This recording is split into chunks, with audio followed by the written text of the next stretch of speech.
Hello and welcome to Indus News live from Islamabad. I am Muneeb Hamid with the news of this hour. Let's begin with the headlines first.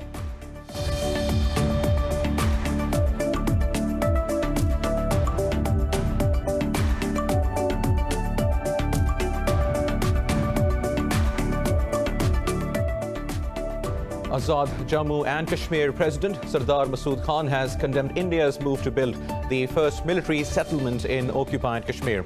In a statement, Khan said India is grabbing the lands of Kashmiris to turn the whole Jammu and Kashmir state into its colony. Meanwhile, Special Assistant to the Prime Minister on National Security, Dr. Moeed Yusuf, said India is trying to divert world's attention from its atrocities being perpetrated against Kashmiris in the occupied valley.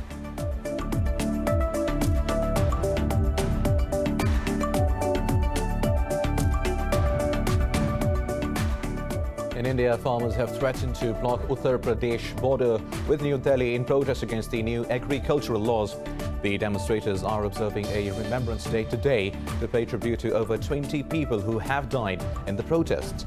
Farmers have been protesting for 25 days now, demanding the Indian government to repeal the 3 farm laws.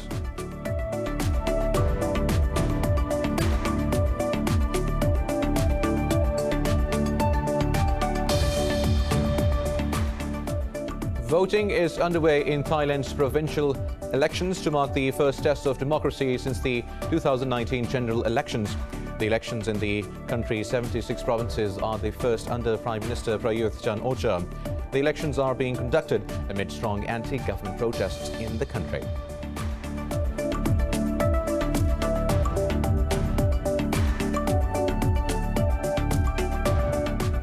The global number of coronavirus infections has topped 76 million with more than 1.68 million deaths. COVID-19 cases in the United States are nearing 18 million, with the countrywide death toll crossing 316,000. Brazil has reported over 50,000 new cases and 706 fatalities, taking the toll to over 186,000. Pakistan has registered over 2,600 new cases and 80 fatalities overnight, with the death toll crossing 9,300.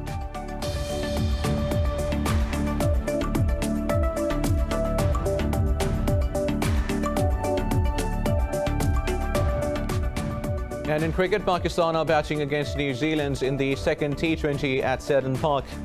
Hamilton earlier, the Green Caps won the toss and elected to bat first. New Zealand has a 1-0 lead in the 3-match series.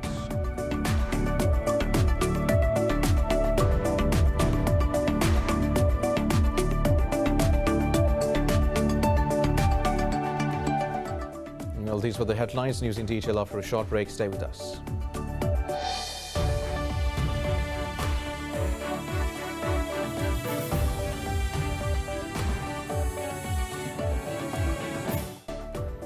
Welcome back. Now let's have the news in detail. Azad Jammu and Kashmir President Sardar Masood Khan has condemned India's move to build the first military settlement in occupied Kashmir. In a statement, Khan said India is grabbing the lands of Kashmiris to turn the whole Jammu and Kashmir state into its colony.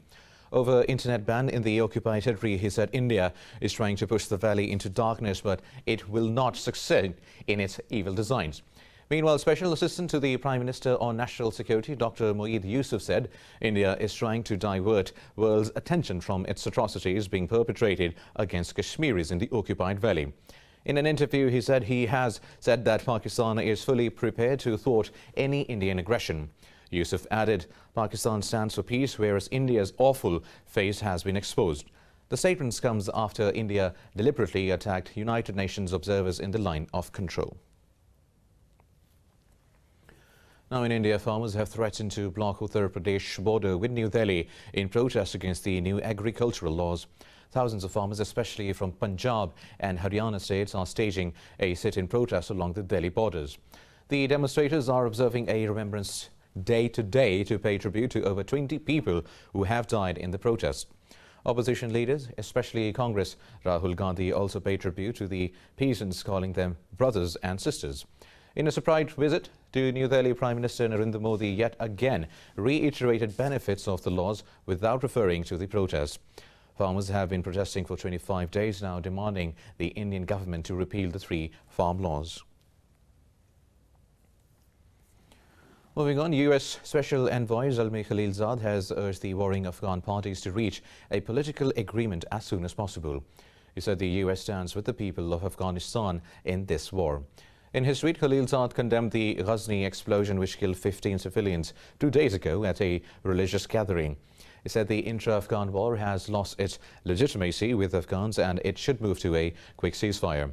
The envoy said the government and Taliban must respect demands of their people who yearn for peace and security. Now in Pakistan, 80 people have lost their lives to COVID-19 over the past 24 hours. This takes the country's death toll to over 9,330. Health officials reported 2,615 new infections overnight. More than 40,000 active COVID-19 cases still remain in the country. The Health Ministry says out of over 457,000 countrywide cases, more than 407,000 people have recovered. The ministry said over 204,000 cases have been detected in the Sindh province. Punjab has reported nearly 131,000 cases so far. While the global number of coronavirus infections has topped 76 million with more than 1.68 million deaths. COVID-19 cases in the United States are nearing 18 million, with the countrywide death toll crossing 316,000. Brazil has reported over 50,000 new cases and 706 fatalities, taking the toll to over 186,000. More details in this report. As the vaccines begin rolling out in the states around the world, daily COVID-19 deaths and cases are still devastating lives. In Latin America, Mexico City is suspending non-essential activities due to a surge of coronavirus infections and deaths that is quickly saturating hospitals. In the US, the past week has been the worst since the pandemic began. The medical system has been under a huge pressure. More than 114,000 people have been hospitalized with COVID-19, hitting a record high for the 13th day in a row. Meanwhile, Moderna has begun distributing its COVID vaccine, with trucks expected to start rolling out to more than 3,700 U.S. locations. Distribution of Moderna vaccine has already begun. Moderna has moved vaccine from their fill-finish manufacturing sites to McKesson, who will serve as the central distributor. At McKesson distribution centers, boxes are being packed and loaded today. Trucks will begin rolling out tomorrow from FedEx and UPS, delivering vaccines and kits to the American people across the United States. In Europe, France says its citizens can start receiving the COVID-19 vaccine developed by Pfizer in the last week of December if European Union authorities approve it next week. Scottish First Minister Nicola Sturgeon said travel between Scotland and the rest of the UK will be banned. This comes as the country grapples with a variant of the virus that scientists said is up to 70% more transmissible. Following this, British Prime Minister Boris Johnson has imposed tighter curbs on millions of people and reversed plans to ease restrictions over Christmas. First, we will introduce new restrictions in the most affected areas, specifically those parts of London, the South East and the East of England, which are currently in Tier 3. These areas will enter a new Tier 4, which will be broadly equivalent to the national restrictions which were in place in England in November. That means residents in those areas must stay at home, apart from limited exemptions set out in law. Australia has announced new restrictions for the Greater Sydney area in an attempt to contain a growing outbreak of COVID-19. The region has recorded 30 new cases, taking the cluster infections to 70. South Korea's new coronavirus cases spiked by more than 1,000 for the 5th straight day to hit a fresh record high. In the meantime, India's COVID-19 cases have surpassed the 10 million mark and the death toll topped 145,000. Now, US President Donald Trump has downplayed the cyber attack on dozens of the country's federal agencies and companies. In a tweet, he said the issue has been overplayed by the fake news media. Trump said media outlets are quick to blame Russia for such breaches, while there is a possibility of Chinese hand behind the attack. His comments contradict Secretary of State Mike Pompeo, who earlier blamed Russia for the attack. Russia has already denied any involvement in the attack. United States President-elect Joe Biden has unveiled his climate and energy team. Biden described his talent picks as brilliant, qualified, tested and barrier-busting.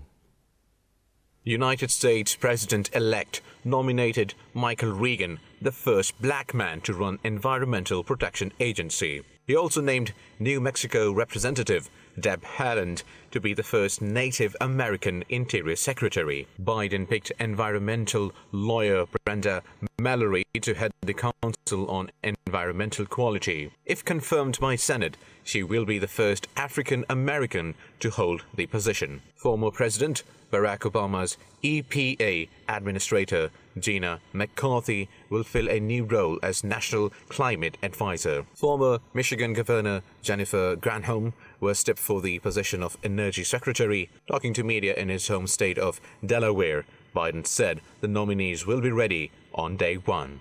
The Biden-Harris cabinet, it will be historic. The cabinet that looks like America, that taps into the best of America, that opens doors and includes the full range of talents we have in this nation. And like the rest of the team, today's nominees are ready on day one, which is essential because we literally have no time to waste. Now, the United States and Mexico have committed to work on a humane strategy to regional immigration. In a phone call, President-elect Joe Biden and Mexican President Manuel López Obrador vowed to address the root causes of immigration in Central America and southern Mexico. Biden's team said the two leaders discussed alternatives to undertaking dangerous journey to the U.S. In a statement, it said the president-elect pledged to build the regional infrastructure and capacity to facilitate the new approach. He also stressed the need to reinvigorate bilateral cooperation on COVID-19 economy and border security. In a tweet, Mexico's president said both sides reaffirmed their commitment to the well-being of the two nations. U.S. President Donald Trump's hardline immigration policies caused friction in U.S.-Mexico relationship. Now, Ireland says it will be hard to reach a Brexit trade deal in the next 24 hours. Talking to media, Irish Foreign Minister Simon Coveney said the negotiations can collapse over an impasse on fishing rights. Coveney said they will not be surprised if the fishing issue collapses the whole negotiation, while the European Parliament has called for a deal to be reached to give proper time to ratify the agreement. Brexit trade talks are facing deadlock over fishing rights, and both parties are trying to reach a possible deal within 2 weeks' time. Confederation of British Industry have expressed concerns over new COVID-19 restrictions. The business groups have called the new curbs as a real kick in the teeth for businesses. In a statement, CBI's chief Matthew Fell said the move will hit businesses which were already struggling badly. He said the government must take a fresh look at how to support businesses through to the spring. Britain's car industry body chief Mike Howes said the third shutdown comes at the worst possible time. He said the businesses are facing close-of-year challenges as well as uncertainty and upheaval from the Brexit transition period. The British Retail Consortium has also warned that the consequences of the new restrictions will be severe. Earlier, Prime Minister Boris Johnson announced a new Tier 4 level of lockdown in London and South East England. Now, more than 42,000 refugees have returned to their homes in Nagorno-Karabakh since fighting stopped in the region. The Russian Defense Ministry said in the past 24 hours 306 people came back from Yerevan to Stepanakert. The ministry said the refugees' buses have been escorted on their route by patrols of the Russian peacekeepers. It added Moscow's observation posts are deployed along the contact line and to the Lashin corridor. Azerbaijan and the Armenia signed the Russia-backed peace accord on November 9. Moving on, Venezuela's President Nicolas Maduro says the National Constituent Assembly will cease operations at the end of 2020. Speaking in Caracas, Maduro said the assembly is no longer necessary following the December 6th elections. He said the Constituent Assembly was convened to restore peace and to strengthen the rule of law. Slamming the U.S. curbs, Maduro said the government supports the sanctioned head companies and individuals. The current parliament's term is ending on 5th of January. Now moving to Chile, where hundreds of anti-government demonstrators took to the streets of the capital, Santiago. The demonstrators are demanding reforms to pension, healthcare and education system. The protesters faced down police in riot gear and blasts from the water cannons. The South American country has witnessed protests over 4 years now calling for an end to inequality. Last month, Chile voted in a referendum to rewrite its Pinochet-era constitution. More news coming up in this bulletin after a short break. Stay with us.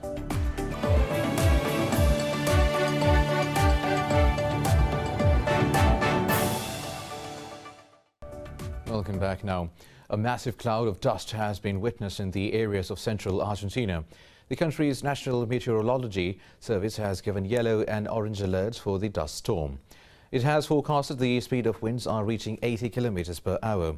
Local media has reported that the strong tornado dust winds have blown off roofs and uprooted trees in the Santa Rosa region.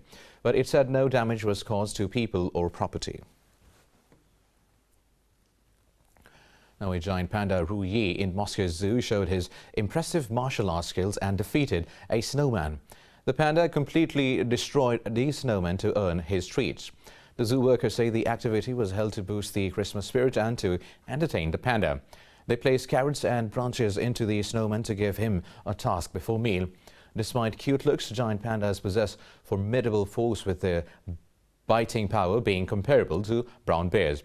Ru Yi and his female friend Ding Ding were given to the Moscow Zoo by Chinese President Xi Jinping in April 2019. A 3-day winter NADAAM featuring Mongolian horse racing has started in Shilian Hot City of northern China. The event has been held at a local horse ranch with hundreds of photographers and tourists from across the country. The term NADAAM means entertainment and recreation. As the name of the festival suggests, it features ethnic Mongolian sporting events such as archery, horsing, and wrestling. It also presented traditional equestrian and costume affairs, in addition to the excellent Khumi and folk dance performances. The fair opened with a melodious Mongolian long tune. Exciting horse racing and camel racing were held following the opening ceremony. The attendants are attending the traditional event in the severe cold of -30 degrees Celsius. This is the third time the event is being held in the region. Now, in Germany, as COVID-19 outbreaks in elderly care homes left thousands dead, many shuttered their doors to seeing their relatives. But innovative solutions are offering some solace to the elderly residents. Details in this report. Elderly people have been hit particularly hard by the COVID-19 pandemic. Since then, they are more vulnerable to falling prey to coronavirus. Many have faced months of isolation. However, in Cologne, Germany, a virtual reality headset allowed 81-year-old Annalise Richmond to escape the confines of her four walls and take a tour of her cathedral. Just to see it and have a look around, it was great. Once I can get out and about again, I'll go to the cathedral and have a look. I don't think it will have changed much, but I'd like to go there. Facing the same challenges, another care home in the city of Speyer opted to replace its annual Christmas party with an outdoor Christmas market, complete with sausages, waffles, and a tombola. While it won't replace the traditional get-together with family members, it serves a safe way to create a festive atmosphere. Normally, we have a lovely Christmas party in the chapel and the cafeteria with all the relatives. But we can do that now, so we have looked for an alternative to bring a bit of an Advent atmosphere.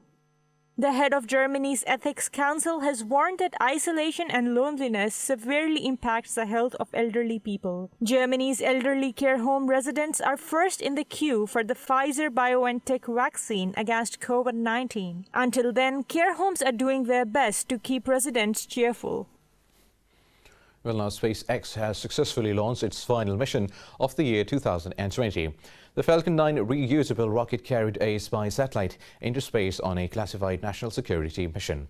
The launch for U.S. National Reconnaissance Office was originally scheduled for Thursday, but was delayed because of irregular pressure readings. The rocket's first stage booster was previously used in launch of the 2 SpaceX cargo resupply missions. The company says Falcon 9 is the world's first orbital-class reusable rocket.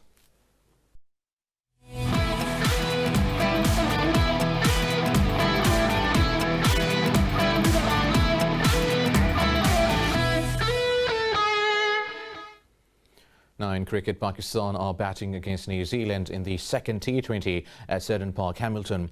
Earlier, the Green Caps won the toss and elected to bat first.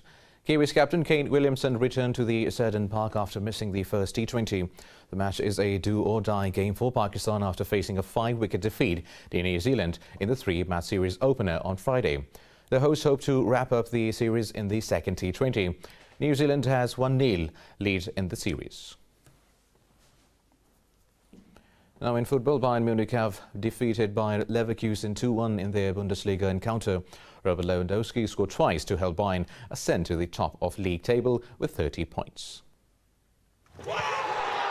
Bayer Leverkusen follow on second place with 28 points. In another Bundesliga fixture, Schalke suffered a home 1-0 defeat to Arminia Bielefeld. Fabian Klos netted Arminia's winning header in 53rd minute, securing 3 points for his side. In Italian Serie A, Juventus outplayed Parma 4-0 to maintain their unbeaten league start. Cristiano Ronaldo scored twice, with Kulusevski and Morata scoring one each to seal their side's comfortable win. Meanwhile, in Premier League, Liverpool thrashed Crystal Palace 7-0. Roberto Firmino and Mohamed Salah both scored twice as the Reds go 5 points clear at the top of the league table. In other league encounters, Manchester City downed Southampton 1-0, while Everton edged Arsenal 2-1. Meanwhile, Ulsan Hyundai Motors have won the Asian Champions League title in Qatar's capital, Doha. It is the second title win of Ulsan in the team's history. The South Korean club sailed to victory after a Junior Negrao double gave them a 2-1 victory over Iran's Persepolis. The team achieved the feat in record fashion, winning their 9th consecutive match in the tournament. Persepolis missed out on the Asian crown for the second time in the 3 years. This was the 5th time in history that a team from Iran had fallen at the final hurdle of Asia's premier tournament. Now, Lionel Messi has equalled Brazil legend Pele's record of 643 goals for a single club after scoring for Barcelona against Valencia. Pele scored 643 goals in 665 games for the Brazilian side Santos. Although Messi needed 748 matches to reach the tally, he did it in 17 seasons compared to the 19 Pele needed. The La Liga match between the two sides ended in a tie. Barcelona are now 8 points behind leaders Atletico Madrid and are 5th in the table as it stands. Now in Spain, the all-extreme electric cars continue their testing on the dirt tracks of Motorland Aragon. The 550 HP extreme vehicles are in preparations to their start inaugural session in March. The off-road series has several renowned drivers and team owners, including Sebastian Loeb, driving for Lewis Hamilton's X44 team. The series aims to raise awareness about climate change by racing in remote and harsh environments. It features battery-powered 550 HP Odyssey 21 all-wheel drive SUVs built to handle severe off-road. First, I didn't really know what to expect from it because it's completely a new concept about everything. Sharing the car with a girl, trying to bring some benefit for the ecology, driving an electric car in a new concept, a new style of race. I didn't really know, but finally it looked interesting. And with that, we come to the end of this bulletin. For the latest updates, you can follow us on social media at Indus.News.